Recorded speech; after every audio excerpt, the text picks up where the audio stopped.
Hello friends, मैं हूं मनोज और आप देख रहे हैं गमडर एडू। गमडर एडू में आपका स्वागत है।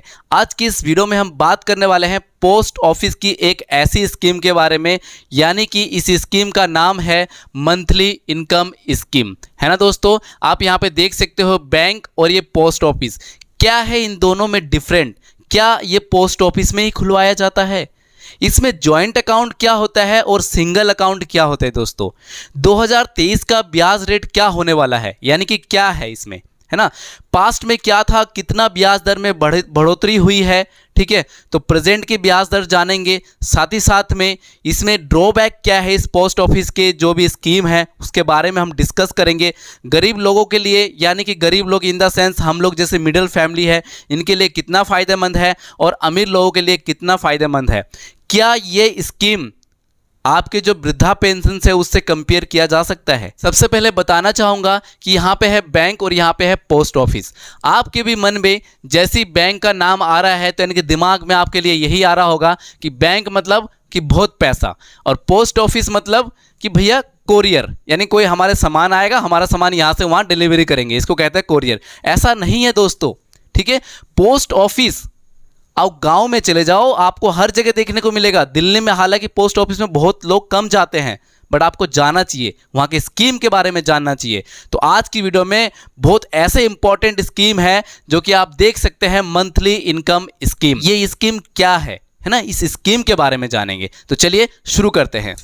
आप देख सकते हैं यहाँ पे स्कीम के बारे में। सबसे पहले यह स्कीम सेंट्रल गवर्नमेंट द्वारा चलाया गया है ना, यानी कि केंद्र सरकार द्वारा, ठीक है। यह स्कीम लागू किया गया है जो कि पोस्ट ऑफिस में देखने को मिलेगा आपको, ठीक है, केंद्र सरकार द्वारा।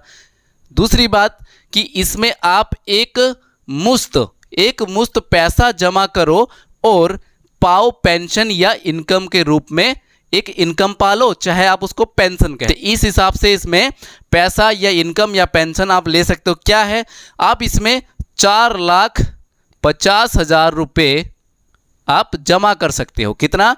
4,50,000 रुपये आप जमा करके एक पेंशन के रूप में जो ब्याज जो मिलेगा आपका, ठीक है, वो आपको मिल जाएगा। यानी कि पेंशन ले लो मंथली, चाहे मंथली इनकम ले लो, कुछ इस प्रकार से है दोस्तों। और साथ ही साथ में मैं वीडियो के बीच में या अंत में कहीं पे ये भी बताऊंगा कि आप जो पैसा जमा करेंगे उसको आप कैसे कैलकुलेट करेंगे, उसमें ब्याज दर कैसे मिलेगा, कितना पैसा मिलेगा, वो सारा कंपेयर, अंतर, ठीक है, ज्वाइंट अकाउंट में सिंगल अकाउंट में क्या कंपेयर है और क्या चीज़ है, सारी चीज़ें मैं यहाँ पे डिस्कस करूँगा। और आपको गारंटी से कहता हूँ कि आप इसको देखने के बाद आप भी सोचेंगे कि आपको खुलवाना चाहिए कि नहीं खुलवाना चाहिए। चलिए देखते हैं। अगर हम बात करें इसमें सुरक्षा के बारे में, सुरक्षा का मतलब आप समझ रहे हैं ना, सेफ्टी, है ना। तो इसमें आपका पैसा कितना % सेफ है? तो दोस्तों मैं यहाँ पे बताना चाहूँगा कि 99.9%, ठीक है, 99.9% आपका पैसा सेफ है, ठीक है। ऐसा मैं इसलिए कह रहा हूँ 99 ठीक है, 1% इसलिए खा गया भाई। आपने ऐड वगैरह देखा होगा, एडवर्टाइजमेंट देखा होगा, वहाँ पे भी 99 बोलते हैं कि कीटाणु मर जाएंगे, ठीक है। दोस्तों मैं इतना ही मानता हूँ मेरे ओपिनियन की, जो मेरे पास जो आज की डेट में पैसा है सिर्फ वही मेरा है। दूसरे के पास जाने के बाद वो पैसा मेरा नहीं है, चाहे वो मेरा कमाया धन क्यों ना हो, ठीक है। आपने देखा होगा कोविड आया, बहुत कुछ आया, यानी कि आपके पास जो अभी है वर्तमान में वही आपका है, ठीक है। इसीलिए 99.9% पैसा आपका सेफ है, ठीक है। अब चलिए बात करें हम कि कितने साल के लिए होता है दोस्तों। तो यह आपका 5 साल के लिए होता है, ठीक है, यानी कि 5 ईयर्स के लिए होता है, यानी कि यह अकाउंट आपका 5 साल के लिए खुलता है। अब इसमें हम जानेंगे वीडियो में आगे जाकर, क्या ये 5 साल बाद हम इसको दोबारा बढ़ा सकते हैं कि या नहीं बढ़ सकता है, क्या है इसके प्रोसेस पूरी, तो इसके बारे में हम जानेंगे। अगर वीडियो आपको अच्छी लग रही हो या आपको समझ में आ रहा हो तो प्लीज़ लाइक करिए इस वीडियो में, ठीक है। और अगर अभी तक आपने चैनल को सब्सक्राइब नहीं कर रखा है तो प्लीज़ चैनल को सब्सक्राइब जरूर करिए। तो अब यदि हम बात करें इसमें कि इसमें सिंगल अकाउंट और जॉइंट अकाउंट, ये क्या है? सिंगल अकाउंट होता है, मीन्स आप सिंगल खुलवा सकते हैं, ठीक है, यानी कि सिंगल, जिसमें माइनर कंसीडर नहीं है। इसमें अगर माइनर हो जाए, मान लीजिए कोई 18 साल से कोई छोटा बच्चा है, ठीक है। तो उसके साथ अगर अकाउंट अगर उसको खोलना हो तो उसमें माता या पिता किसी का एक साथ होना बहुत ज़रूरी है, ठीक है। तो उसमें एक ज्वाइंट होकर खुलता है, ठीक है। बट यहाँ पे एक समझेंगे कि ज्वाइंट अकाउंट क्या है और उसके अलग तौर पे, यानी कि हम माइनर को हम नहीं देखेंगे। यहाँ पे सिंगल का मतलब ये होगा कि मान लीजिए कि मैं हूँ 18 साल प्लस हूँ, ठीक है, एक मैं अकाउंट खुलवाना चाहता हूँ, ठीक है। तो मैं ऐसा सिंगल अकाउंट खुलवा सकता हूं, तो मैं उसके बारे में जान सकता हूं, ठीक है। और मान लीजिए कि मैं हूं और मेरी वाइफ है या कोई मेरे दोस्त है, कोई मित्र है, चाहे कुछ भी है, यानी कि हम दो लोगों के साथ जब खुलवाना चाहते हैं तो उसको कहेंगे जॉइंट अकाउंट, ठीक है। यानी कि मैं सिंगल खुलवाना चाहता हूं तो मैं इसमें कितना अमाउंट डाल सकता हूं, यानी कि 4.5 लाख तक, कितना 4.5 लाख तक इसमें हम अमाउंट डाल सकते हैं, यानी कि जमा करा सकते हैं, यानी कि इन्वेस्ट कर सकते हैं, है ना, सेव उसमें एक इन्वेस्टमेंट की तरह से। कितना 4.5 लाख रुपए, ठीक है। देखिए जॉइंट अकाउंट में हम कितना जमा करा सकते हैं, 9 लाख रुपए, कितना 9 लाख रुपए, देखिए, ठीक है ना, 9 लाख रुपए जमा कर सकते हैं, ठीक है। ये जॉइंट अकाउंट का है दोस्तों। जान लीजिए कि मान लीजिए मैं या मेरी वाइफ मिलकर खुलवाना चाहते हैं तो उसमें 9 लाख रुपए जमा कर सकते हैं और इसमें सिंगल अकाउंट में 4.5 लाख रुपए जमा कर सकते हैं, ठीक है। यदि हम इसमें बात करें कि 5 साल बाद इस अकाउंट का क्या होगा दोस्तों, इसमें टॉपिक वाइज है और आप कहीं नहीं भटकेंगे, ठीक है, और आपको बिल्कुल पॉइंट टू पॉइंट क्लियर हो रहा होगा, है ना। 5 साल बाद क्या होगा इस अकाउंट के साथ दोस्तों, इसको आप आगे बढ़ा सकते हैं, क्या आप प्लस में और आगे भी बढ़ा सकते हैं, यानी कि 5 साल के बाद आगे बढ़ा सकते हैं, ठीक है दोस्तों, बढ़ा सकते हैं, ठीक है। अब मैं ये बताऊंगा कि आपको कब बढ़ाना चाहिए। तो सबसे पहली बात अगर मैं बात करूं तो आपको कब बढ़ाना चाहिए, मान लीजिए कि आपने अभी जो ये अकाउंट खुलवाया, ठीक है, तो वो मान लीजिए कि 7 मान लो कि 7.1% है, ठीक है। तो उसके बाद 5 साल तक चलता रहा तो कब बढ़ाना चाहिए कि मान लीजिए कि ये 7.1% है और ब्याज दर आगे जाके 5 साल बाद नहीं बढ़ता है, यानी कि कम हो रहा है या चाहे वहीं पे स्टिल रहता है और महंगाई हमारी बढ़ रही है दिन पे दिन, तो आपको दोस्तों यहाँ पे क्लोज करवाना सही रहेगा अगर कोई आपको काम है इमरजेंसी तो, ठीक है। अब देखिए अगर कब सही नहीं रहेगा, मान लीजिए कि ये बढ़कर अगर 8% हो जाता है, मान लीजिए 8% 1 हो जाता है, ठीक है, ये ब्याज दर हो जाए तो आपको फिर इसको क्या है क्लोज नहीं करना चाहिए, ठीक है, इस बात का ध्यान रखिएगा। चलिए यदि हम इसकी ब्याज दर जाने तो पहले जो इसकी ब्याज दर थी यानी कि 2023 से पहले तो इसका था 6.7%, क्या था 6 यानी कि 6.7% था। और अब जो 2023 में अगर इसकी ब्याज दर की बात करें तो अब हो गया कितना दोस्तों 7.1%, ठीक है, 7.1% सालाना, यानी कि वार्षिक ब्याज दर है। अगर इन दोनों के बीच में अगर हम डिफरेंट देखें, ठीक है, इन दोनों के बीच में अगर हम डिफरेंट देखें तो कितने का आ रहा, देखिए 7.1 और यहाँ पे 6.7, ठीक है। अगर हम इसको माइनस करें तो इससे हमें कैरी लेने पड़ेगा 7 4 11, ठीक है, यानी कि 0.4 यानी कि इतना जो है ना ये ब्याज दर में बढ़ोतरी हुई है ना, तो फायदा है। तो इस तरह से दे सकते हैं। अब हम जानेंगे इसमें कि यदि हम सिंगल अकाउंट में इतना पैसा जमा करते हैं और हम अगर जॉइंट अकाउंट में इतना जमा करते हैं तो इसका ब्याज हम कैसे कैलकुलेट करें, यानी कि हमको महीने में यानी कि साल में कितना पैसा मिलेगा, तो उसके बारे में जानते हैं। कि सिंगल अकाउंट में मान लीजिए कि आपने इसमें 4,50,000 रुपये जमा कराया, ठीक है, और ज्वाइंट अकाउंट खुलवाते हैं तो आप 9 लाख रुपए जमा कराते हैं, ठीक है। तो पहले हम इसको 9 लाख का कैलकुलेशन समझ लेते हैं, क्या दोस्तों, तो पहले हम इसको 9 लाख का कैलकुलेशन समझ लेते हैं कि कैसे करेंगे। मान लीजिए आपने 9 लाख रुपये आपने जमा कराया, ठीक है दोस्तों, 9 लाख रुपये, ठीक है, और जो हमारा जो ब्याज दर था वो कितना था 7.1%, ठीक है। और जो प्रतिशत के लिए मैंने बहुत सारी वीडियो प्रतिशत के लिए हमारा 100 लगता है, ठीक है, कैलकुलेट करना बता रहा हूँ अभी यहाँ पे। तो यहाँ पे हम बटे में लगा देंगे 100। अब देखिए इस पॉइंट को अगर हम हटाते हैं तो मैथमेटिक्स में एक जीरो और बढ़ जाता है, ठीक है। तो यानी कि यहाँ पे हमारा 3 जीरो से हम कैंसिल कर देंगे इस 3 जीरो को, तो यहाँ पे हमारा बच गया कितना 900। और जब इस 900 की गुना हम इससे करेंगे, ठीक है, आप करके देख सकते हो, ठीक है। तो अगर आप जब इस 900 की गुना करोगे तो इसमें कितना हो जाएगा 7 9 63 और यहाँ पे 9, यानी कि यहाँ पे हो जाएगा हमारा 63,900 रुपये हमारा क्या हो गया, एक साल का हो गया। याद ध्यान रखना यहाँ पे ये ईयर का हो गया, 1 ईयर का, ठीक है। एक साल का हमारा कितना हो गया 63,900 रुपये, ठीक है। अब मान लीजिए अगर हमें एक महीने का निकालना हो यानी कि मंथ का, ठीक है, तो हम कैसे निकालेंगे। तो सिंपल सी बात है कि हम इसको 12 से क्या कर देंगे, भाग कर देंगे। और इसको हम जैसे ही 12 से भाग करेंगे तो हमारा एक महीने का ब्याज निकल कर आएगा, वो निकल कर आएगा कितना 5,325 रुपये, ठीक है, 5,325 रुपये, यानी कि हमें हर महीना इतना पैसा मिल जाएगा दोस्तों। तो इसमें हमारा इतना हो जाता है। अब मान लीजिए कि अगर हम इसका कैलकुलेट करते हैं, ठीक है, इसका देख लीजिए यहाँ पे सिंगल अकाउंट का, तो देखिए सिंगल अकाउंट में हम कितना जमा करते हैं, 4,50,000 रुपये, ठीक है, 4,50,000 रुपये जमा कर देते हैं। कितने के दर से, 2023 में हमारा 7.1% के हिसाब से हमने जमा करा। परसेंटेज को हटाने के लिए, यानी कि जब परसेंटेज के लिए हमें बटे में 100 लगाना पड़ता है, फिर इसमें हम एक रिमूव करेंगे तो हमारा हो जाएगा यहाँ पे 3 जीरो।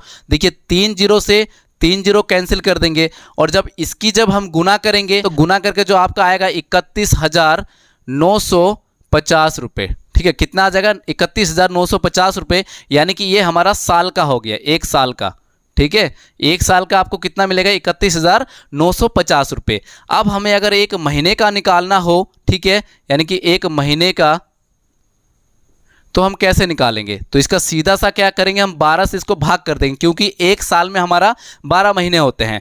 तो इसको हम जैसे ही भाग करेंगे तो हम इसको काटेंगे तो हमारा निकल कर आएगा कितना, यानी कि 2662.5 पैसा, ठीक है, यानी कि 2662.5 यानी कि इतना हमारे पास ये मंथली हो गया। तो आप यहाँ पे देख सकते हो कि इसके और इसके बीच में कितने का डिफरेंट है, आधे का, क्योंकि अमाउंट में भी आधे का डिफरेंट है दोस्तों। अब यहाँ पे हम बात करेंगे कि क्या आप देख सकते हो यहाँ पे कि 2662.5 अगर आपको मिल रहा है, तो आप ये इनकम स्कीम में, यानी कि इसको हम पेंशन भी कह सकते हैं, यानी कि मान लीजिए कि बुढ़ापा का सहारा बनता है, कि ऐसा बताया गया है बहुत सारे में कि भाई आप रिटायरमेंट ले लेते हैं तो इतना लमसम अमाउंट एक बार डाल दीजिए पोस्ट ऑफिस में, फिर आप पेंशन के रूप में इतना पैसा लेते रहिए। तो आप बताइए कि इतना कम ब्याज पर अगर आपको 2662 रुपये अगर आपको मंथली मिलता है एक सिंगल अकाउंट में, तो क्या आपके लिए कितना हद तक सही है। तो यहाँ पे एक मेरा और आपका कुछ सजेशन रहेगा, ठीक है, आपका जो सजेशन रहेगा वो कमेंट बॉक्स में करेंगे, और मेरा जो सजेशन रहेगा मैं आपको अभी समझा रहा हूँ कि क्या होना चाहिए था इसमें और क्या नहीं होना चाहिए था। तो देखिए दोस्तों, जो यहाँ पे मैंने उदाहरण लिया है, प्लीज़ इसको आप माइंड मत करना, बस हमें इसको समझना है कि यहाँ पे ऑप्शनल, ये जो ऑप्शनल वर्ड जो लिखा है वो क्यों लिखा है। सबसे पहले मैं बात करना चाहूँगा कि आज की डेट पे, यानी कि 2023 में जो इंटरेस्ट रेट कैलकुलेट करके, यानी कि 7.1% है, उसके हिसाब से हमारी महंगाई को मतलब फ़र्क नहीं कर रहा कुछ भी। यानी कि हम कह सकते हैं सिंपल साधारण भाषा में कि महंगाई तो ज़्यादा हो रही है, लेकिन हमारा जो बैंक से जो ब्याज दर मिल रहा है, यानी कि पैसे की वैल्यू कुछ नहीं हो रहा है ना। तो इसके हिसाब से हम इसको समझ सकते हैं दोस्तों। तो यहाँ पे सरकार को सोचना चाहिए कि उसमें ब्याज दर में इनको बढ़ाना चाहिए था। सेकेंड थिंग, अगर इसमें हम बात करें कि जैसे यहाँ पे लिखा हुआ है 4,50,000 रुपये, ठीक है ना। देखिए ये अमाउंट जो है ना, यहाँ पे दो वर्ड लिया है कि यहाँ पे गरीब और यहाँ पे अमीर, यानी कि इनको हम रिच भी कह सकते हैं, गवर्नमेंट के अंदर डाल सकते हैं कि जिनके पास एक सरकारी नौकरी है, ठीक है, और एक हो जाते हैं हमारे जैसे लोग, यानी कि हमारे पास हम क्या कहते हैं 15-16 हज़ार की नौकरी करते हैं, तो हम उनको गरीब की कैटेगरी में डाला हुआ है, यानी कि मिडिल क्लास में, ठीक है। तो देखिए कि यहाँ पे जो सरकार का जो एम्प्लॉय होगा, उसे मान लीजिए रिटायरमेंट के टाइम पे अगर उनको 12 लाख रुपए मिलता है, 15 लाख रुपए मिलता है, तो वो आसानी से क्या करेंगे, इसमें वो 4,50,000 रुपये वो जमा करा देंगे, ठीक है। और उसके बाद वो क्या करेंगे, वो 2662 रुपये पॉइंट ये पैसा हर महीने लेते रहेंगे, ठीक है। और साथ ही साथ में इनको वो भी पेंशन मिलता रहेगा, जो आपको पता होगा कि 60 वर्ष के बाद, ठीक है, 60 वर्ष के बाद आपको कितना मिलता है, वो आपको 2500 से लेकर, ठीक है, 2500 से लेकर 3,000 के बीच में क्या मिल जाता है, ये पेंशन मिलता है आपको, ठीक है। 2500 से लेकर 3,000 के बीच में पेंशन मिल जाता है, तो इनके लिए तो बहुत फ़ायदा हो गया, ठीक है। अब देखिए यदि हम बात करें गरीब की, यानी कि हम मिडिल क्लास की बात करें, तो देखिए दोस्तों यहाँ पे आप खुद बताइए कि अगर हम जैसे रिक्शा चलाएं या कोई 15,000 की नौकरी करें, तो हमें 4.5 लाख रुपए जोड़ते जोड़ते काफ़ी समय लग जाता है, यानी कि हम कर ही नहीं पाते इतना इन्वेस्टमेंट, ठीक है। तो यहाँ पे सरकार को सोचना चाहिए था कि इनके लिए एक ऑप्शनल बना देना चाहिए था कि इनको 4,50,000 रुपये जैसे है यहाँ पे 4,50,000 रुपये, इनको हम क्या करते हैं 5 साल में डिवाइड कर देते हैं, यानी कि 60 से इसको भाग करके, और इसका अमाउंट आ जाता 7,000 कितना 7,500 रुपये, ठीक है। यानी कि इनको दे देना चाहिए था ऑप्शनल कि ये हर महीने जमा कर सकते थे मंथली, ठीक है। आप कहेंगे बहुत सारी वीडियो में आपको दिख जाएगा कि भैया 1,000 रुपये आप मिनिमम से स्टार्ट कर सकते हैं। तो दोस्तों यहाँ पे मंथली इनकम है, आप खुद बताइए कि अगर आप पहली महीने में अगर 1000 रुपये डालते हैं तो कोई आपको क्या 2600 कितना 2662 रुपये आपको ब्याज देगा क्या? ऐसा स्कीम नहीं है दोस्तों, ठीक है। अगर जो बता रहे हैं वो गलत है। मैंने आर्टिकल पढ़े, बहुत सारी चीज़ें पढ़े, ठीक है, और पोस्ट ऑफिस में भी पता करा, तो उसमें क्या है दोस्तों कि आपको एक लम सम अमाउंट, ठीक है, जैसे मैंने वीडियो में पहले ही बताया था कि आपको एक बार ही जमा कर देना है, उसके बाद ही आपको ब्याज यानी कि इनकम के रूप में पैसा मिलेगा। आप बात समझ में आ रही होगी। जल्दी जल्दी मैं इसलिए बोल रहा हूँ ताकि वीडियो ज़्यादा लंबी ना हो। तो देखिए यहाँ पे क्या करना चाहिए था कि जो हम मिडिल क्लास के लिए मंथली जमा कर सकते थे। अब आप कहोगे यहाँ पे कि भाई मंथली जमा करेंगे तो इनको हम कैसे मिलेगा? देखिए यहाँ पे ऑप्शन हो जाना चाहिए था कि मान लीजिए कि वो पहले मंथ में 7500 रुपये वो क्या करते हैं बैंक में यानी कि पोस्ट ऑफिस में जमा करा देते हैं, ठीक है। और ब्याज दर क्या है हमारा, कितना है 7.1%। तो यानी कि दूसरे मंथ में जब ये 7500 जमा कराने जाते दोस्तों, कितना 7500, तो उनके सेविंग अकाउंट में इसका जो ब्याज दर कैलकुलेट करके यहाँ पे दे देते, यानी वो बोलते भाई जो भी होता, मान लीजिए कि यहाँ पे आपका 200 रुपये ही ब्याज होता है, एक मान रहा हूँ मैं, अज्यूम कर रहा हूँ, कितना 200 रुपये। तो ये जो 200 रुपये है उस बंदे को दे दिया जाता, ठीक है, जिनके अकाउंट में इन्होंने मंथली खुलवा रहे हैं। यहाँ पे ऑप्शनल बता रहा हूँ मैं, ठीक है। और जिनके पास हैसियत है, क्षमता है, सक्षम है, वो तो अपना इतना ले सकते थे। इसके बाद ये हर महीने उनको 200 रुपये करके मिल रहा था। उसके बाद 7500 अब जमा कराए, फिर नेक्स्ट मंथ में 7500 15000, फिर 15000 में जो ब्याज कैलकुलेट करके होता है उनको मंथली के हिसाब से उनके सेविंग अकाउंट में दे दिया जाता है, यानी कि खर्च करने के लिए दोस्तों। ऐसा करके ये कितने 60 महीने तक जमा कराते हैं तो इनका कितना हो जाता है 4,50,000 हो जाता है, ठीक है, यानी कि 60 महीने तक, यानी कि 5 साल तक, ठीक है। 5 साल के बाद इस व्यक्ति से पूछा जाता कि अगर आप इस स्कीम को आगे बढ़ाना चाहते हो तो फिर आपको इसी हिसाब से 2662 रुपये मिलेगा या प्रेजेंट का जो ब्याज दर होगा उसके हिसाब से उनको पैसा मिलेगा। तो ऐसा इनको मिडिल क्लास के लिए करना चाहिए था, ठीक है, जो कि इन्होंने नहीं किया है, ठीक है। तो एक बताना ये मेरा ओपिनियन था, ठीक है, जहां तक मैंने आर्टिकल से पढ़कर यही सब चीज़ें मिला मुझे, ठीक है। तो इस हिसाब से मेरे को ये सही लगता है।